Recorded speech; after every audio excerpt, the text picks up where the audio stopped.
Let me ask you a question. What happens when you stop chasing someone who's not meeting you halfway? I'll tell you. You stop auditioning for a role that should have been yours already. You stop spinning your wheels trying to impress someone who isn't even looking in your direction. And you begin doing the one thing that changes everything.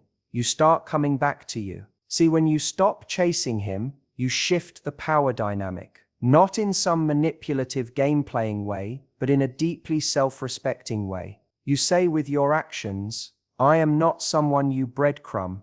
I'm not someone you keep in the wings while you figure yourself out. That energy, it's magnetic. Now here's the twist. When you disappear from someone's world, when your energy, your warmth, your affection, your check-ins go silent, that absence starts to echo. It's in the silence that people start to hear what your presence really meant. But more importantly, you hear it too. You hear your own worth in the quiet. You feel it. When you stop chasing, you stop accepting crumbs. You stop negotiating your standards. And that's where your self-respect comes back in the room, wearing heels. Now will he notice? Maybe. Will he come running back? Possibly. But that's not even the point. Because what happens next is this. The right one, the one who sees you, values you, and chooses you, doesn't need to be chased. He steps up, he reaches out, he matches your effort, and that changes the whole game. So if you're wondering what happens when you stop chasing him, here's the answer. You stop losing yourself, and you start attracting what's real. When you stop chasing him, something subtle but powerful begins to shift. The dynamic between you and him. It's not just about the texting pattern changing, or the way the conversations go silent. It's much deeper than that. You're reclaiming something you may not have realized you gave away: your energy, your attention, your emotional investment. And when that happens, the entire balance between the two of you realigns. See, every time you chase someone, whether you realize it or not, you place them in a position of control. You're the one initiating, wondering, hoping, waiting. You start adjusting your behavior based on their responses, shrinking your needs, silencing your standards just to maintain their interest. You think you're showing how much you care, but what you're actually showing is that their attention is more valuable than your peace. You're sending a message, not to them, but to yourself, that says, I need to keep proving that I'm worth staying for. That's a disempowering place to be. And often the more you chase, the more the other person pulls away. Not always because they don't care, but because they don't feel they have to care. There's no urgency, no incentive, no desire to meet you halfway, because, well, you're already doing the walking for both of you. Chasing doesn't just tire you out. It spoils the balance of effort. It turns what could have been a partnership into a pursuit. Now let's imagine you stop. No grand announcement, no emotional outburst, just a quiet shift. You stop reaching out first. You stop trying to decode every text. You stop bending yourself into emotional origami to get a little bit of validation. That moment right there, that decision, is when the power dynamic changes. Not in a dramatic, manipulative way, but in a grounded, self-aware way. You pull your energy back into yourself, and that act alone creates space. Space for clarity, space for truth, space for you to be seen properly. The moment you stop chasing is the moment you start being felt, because suddenly your absence becomes louder than your presence ever was. The attention you used to give so freely is now missing, and if the person on the other end had been taking it for granted, they start to notice its value. They notice the silence, the effort not being made anymore. They notice that they're no longer the center of someone's emotional orbit, and that changes things. This isn't about playing games. It's not about withholding affection to make someone miss you. It's about taking a stand for your value, because when you pull back, you're not punishing anyone.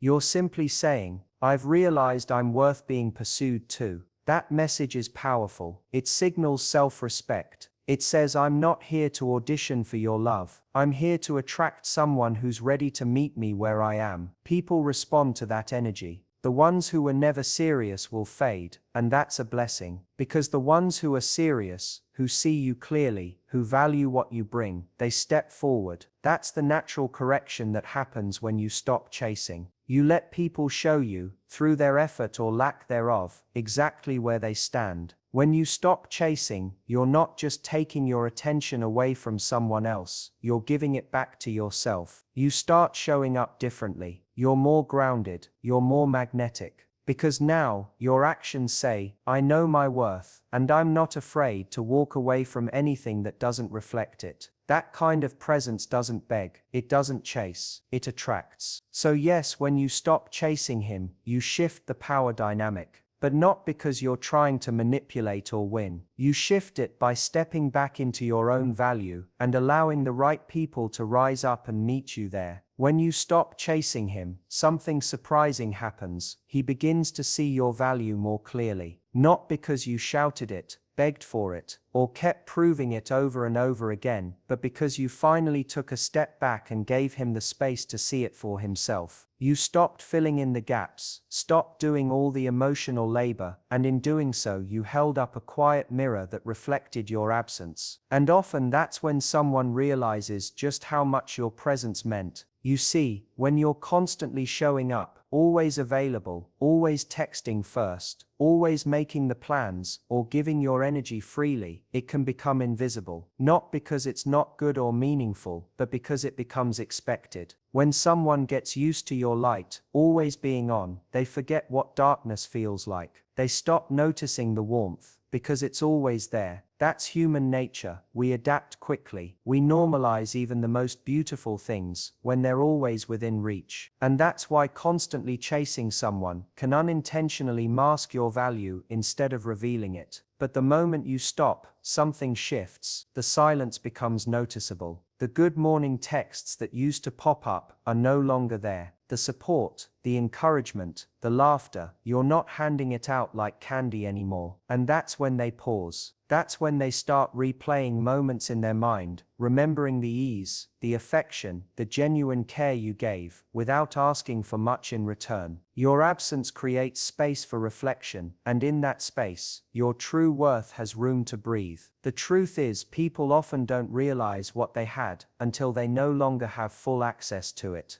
When you're chasing, when you're always in their orbit, they don't have to imagine life without you because you're always there. But when you stop chasing, they are left with the echo of who you were in their life. They begin to remember how you made things easier, how you were a source of comfort or inspiration, how you made them feel seen, supported and wanted. That's when your value stops being background noise and starts becoming the focal point. This isn't about manipulation or trying to make someone miss you, it's about restoring natural balance. When you stop over-functioning, the other person is confronted with a choice, either step up or let go. And if they have even a trace of genuine care or respect for you, they feel that shift. They recognize the vacuum left by your retreat, and it forces them to ask themselves questions they may have been avoiding. Did I take this person for granted? Why didn't I match their energy? What was it about them that made me feel safe, appreciated, or alive?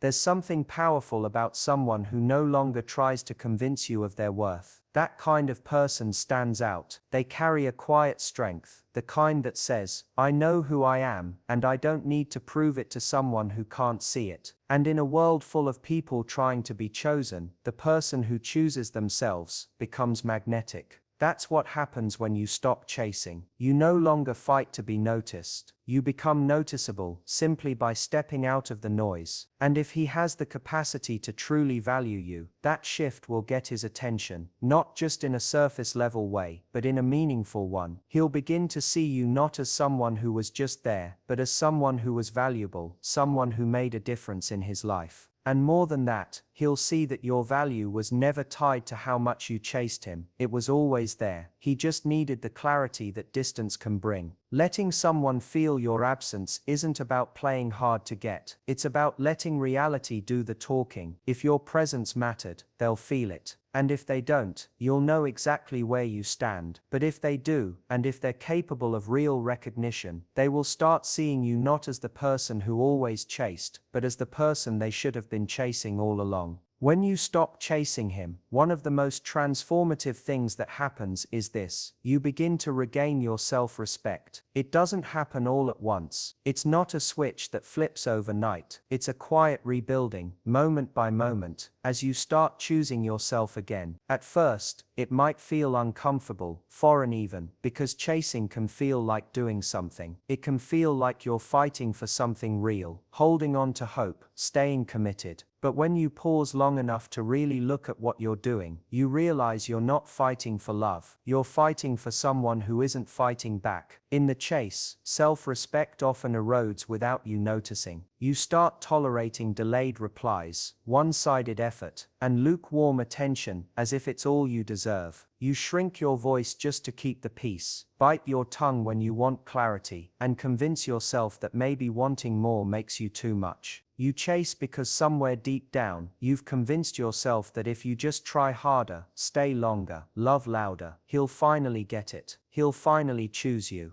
But here's the truth: love that requires you to abandon your self-worth to secure it is not love, it's a negotiation. And you were never meant to beg for something that should be freely given. The moment you stop chasing him, even if it hurts, even if your heart feels like it's breaking, you plant a flag for yourself. You draw a line and say, I may still care, but I care about myself too. That's when self-respect walks back through the door. Maybe it's subtle at first. Maybe it shows up in small things. Declining a call that only comes at midnight, choosing not to send the text you know you'd regret, resisting the urge to over-explain yourself just to be understood. Every time you act in alignment with your standards, your self-respect grows stronger. It's not about pride. It's not about pretending you don't care or building walls around your heart. It's about recognizing that love doesn't mean lowering yourself to be seen. It means being loved where you naturally stand. And when you stop chasing, you start remembering how much you've always been worth. You begin to rebuild your inner foundation, the part of you that knows how to walk away when you're not being valued, the part of you that doesn't cling to potential, the part of you that believes in being chosen without having to constantly prove why you should be. Self-respect gives you back your voice. It lets you say no without guilt. It lets you have standards without shame. It lets you look at someone who doesn't see your worth and think, that's okay, I see it. And that changes everything, because when you stop looking for validation in someone else, you start finding it in yourself. You start enjoying your own company more. You stop measuring your happiness by how someone else is treating you, and you start creating a life that feels good, with or without anyone else in it. When you stop chasing him, you take back the time, energy, and emotional space you were pouring into someone who wasn't reciprocating, and you start investing that back into yourself. You start doing the things that make you feel whole again. You spend time with people who light you up, chase your own goals, rediscover your confidence. And as you do, you begin to feel different, not desperate, not needy, not lost, but grounded. You feel like you again. Not the version of you that was waiting for breadcrumbs, but the version who knows she deserves the whole feast. Regaining self-respect after chasing someone isn't easy. It requires courage. It requires honesty. It requires a level of self-love that says, even if I lose him, I won't lose myself. And ironically, that's when you become most powerful, when your energy is no longer fixated on being wanted, but on being worthy, because that's what you are. And deep down, when the noise fades, you know it. You were never supposed to beg. You were never meant to chase. You were always meant to be met. When you stop chasing him, something incredibly revealing happens. You create space for the right person to step up. Not just any person, not the one who keeps you in limbo, not the one who only shows up when it's convenient, but the person who sees you clearly, values you consistently, and chooses you deliberately. This space you create by pulling back is powerful, not because it forces anyone's hand, but because it reveals the truth. It filters out the ones who were only interested in your effort, not in you. It shows who was genuinely invested, and who was simply comfortable with being pursued. When you're in the mindset of chasing someone, your energy becomes so consumed with trying to earn love that you don't realize you're leaving no room for someone else to come in and love you freely. You're too busy proving yourself to someone who isn't even paying attention to recognize when someone else, someone better aligned with your values, is quietly observing your worth. Chasing often makes you blind. It keeps your gaze fixed on one direction while life may be trying to lead you somewhere else entirely. But when you stop chasing, you turn around, you look up. You see more. The person who's right for you doesn't need to be convinced. They don't leave you guessing. They don't create distance so you'll chase harder. They step forward, not because they're being manipulated by your silence, but because they feel a genuine pull toward your energy, your presence, your heart. They don't need to be chased, because they're already walking toward you. The right person doesn't view your standards as intimidating. They see them as a sign that you know what you bring to the table, and instead of shrinking or running, they rise to meet you there. What often surprises people is how quiet the transition is. You stop chasing, expecting silence, and instead you receive clarity. You stop texting, expecting rejection, and instead you receive a call. You stop pushing, and suddenly, the right people start pulling themselves closer. That shift isn't magic. It's the natural result of standing still long enough to let people show you who they really are. Some will fade, some will linger, but the ones who matter will move toward you without being asked. This is where emotional maturity comes in. The right person doesn't just show up. They show up with intention. They communicate. They ask questions. They want to understand you, not just impress you. They match your energy, not because you demanded it, but because that's how they operate. They're not afraid of your independence, your strength, or your clarity. They're drawn to it. And when they step up, you'll feel the difference, not in grand gestures or dramatic words, but in the steady consistency of someone who wants to build, not just be entertained. The irony is that sometimes the person you were chasing starts stepping up the moment you stop. But even then, the question isn't just whether they're stepping up, it's whether they're doing so from the right place. Is it curiosity or commitment? Is it ego or effort? Because the right person doesn't just react to your absence, they respect your presence. They were looking for you even when you weren't trying to be found. When you stop chasing, you regain your center. And from that center you radiate a different kind of energy. The kind that attracts, not chases. The kind that signals, I am whole, already. I'm open, but I'm not desperate. I'm willing, but I'm not available to just anyone. That's when the right person sees you clearly, not through the lens of neediness or pursuit, but through the clarity of someone who knows who they are and what they deserve. And that clarity is irresistible to someone who's ready to meet it. Stepping back might feel risky, but in that stillness, the right person recognizes their moment. They don't need to be chased. They've been waiting for someone who stands still long enough to be chosen. They step up not to win you over, but because they finally see what they've been looking for, and they know better than to let it slip by. When you stop chasing him, something shifts not just in the relationship dynamic, but inside you. You create space, not just for someone new, but for better energy, clearer thoughts, and a deeper connection to yourself. Because chasing isn't just about running after someone, it's about what you're running away from. It's the avoidance of stillness, the discomfort of not being chosen, the fear of sitting alone with the possibility that maybe someone just isn't feeling the same. And when you finally stop, that silence you were avoiding becomes your most powerful ally. Chasing someone drains you because it's not aligned with your true energy. Deep down, you don't want to convince someone to like you, to want you, or to stay. You want mutual energy, flow, ease, desire, that's returned. But when you chase, you settle for fragments. You begin to mistake the small sparks for fire, the occasional attention for genuine investment. Your emotional space becomes cluttered with overanalyzing, anxiety, and waiting. And what's worse is that all that noise drowns out your own voice. You forget how it feels to just be with yourself without worrying what someone else is thinking of you. The moment you pull your energy back, you begin to detox, not just from him, but from the overthinking, the overgiving, the habit of showing up for someone who hasn't earned a front row seat in your life. You slowly start to feel your energy come back. You begin to notice what peace feels like again. You realize how much mental and emotional real estate you were giving away, and how good it feels to reclaim it. That's when your energy changes. You start moving from neediness to wholeness. You become grounded again, rooted in your worth, instead of floating in some someone else's uncertainty. And because you're no longer broadcasting desperation or overcompensation, you naturally begin to attract differently, better. People feel that shift. They may not be able to name it, but they sense it. You're not trying to prove yourself anymore. You're simply being yourself. And that energy is magnetic. Creating space also means you're no longer filling your time with things that aren't serving you. You're no longer emotionally investing in someone who only gives you breadcrumbs. That gap, what used to be full of texts, thoughts, and emotional highs and lows, now becomes space to breathe,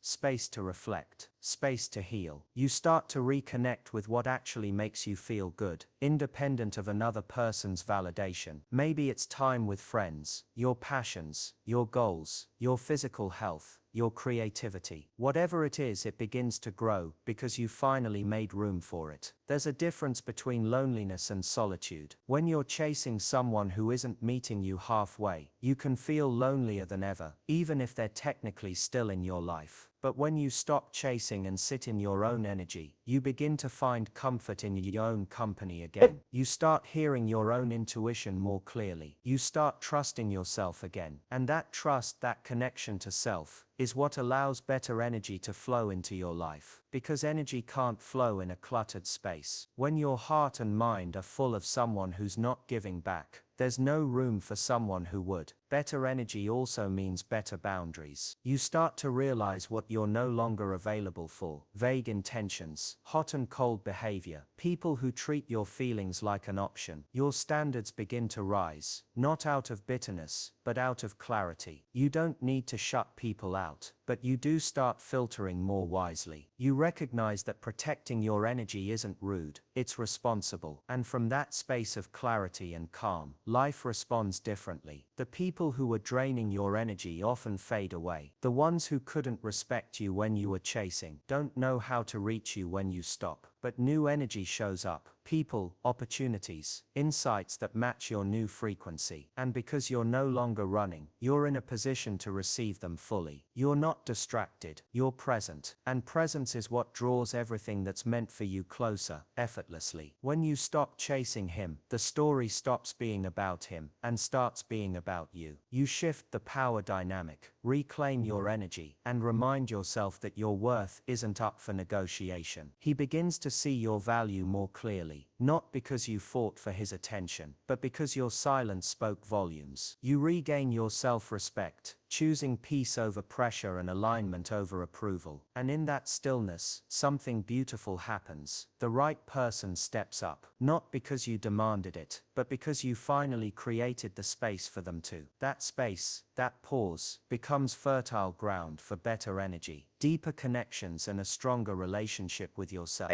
Letting go of the chase doesn't mean giving up on love. It means giving up on proving you're lovable. Because the truth is, you already are. The person who's meant for you won't need convincing. They'll be drawn to your confidence, your clarity, and your quiet strength. So stop running after someone who can't see it. Stand still, stand tall, and let the ones who are truly meant for you recognize you, not because you chased them down, but because you finally stood still long enough to be seen.